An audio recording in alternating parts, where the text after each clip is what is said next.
Pemirsa, Kepolisian Republik Indonesia atau Polri mengerahkan lebih dari 135.000 personel untuk mengamankan pelaksanaan pemilihan kepala daerah atau Pilkada serentak. Sesuai rencana, Pilkada serentak akan digelar pada 9 Desember 2015 mendatang.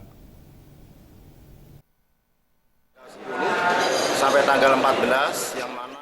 Hal tersebut disampaikan oleh Asisten Operasional Kapolri, Irjen Pol Unggung Cahyono, usai mengikuti gladi lapangan atau simulasi pengamanan tahapan pilkada yang melibatkan seluruh Polda se-Indonesia selain Aceh pada Kamis siang di lapangan lalu lintas Mapolda Metro Jaya. Unggung menuturkan pelaksanaan simulasi untuk memperjelas sistem pengamanan sehingga pimpinan kepolisian di wilayah mengetahui tahapan yang harus dilakukan. Guna mengamankan pelaksanaan pilkada serentak pada 9 Desember mendatang, Polri pun mengerahkan 135.672 personil dari total 31 Polda di seluruh Indonesia.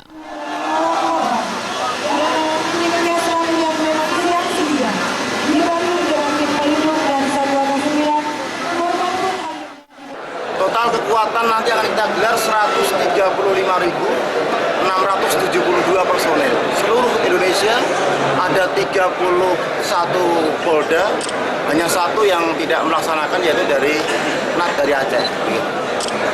Sudah siap, Bapak Kapolri sudah menyampaikan untuk masing-masing Kapolda, masing-masing Karoop, Kasat Brimob sampai dengan Kapolres siap melaksanakan pengamanan Pilkada serentak 2015.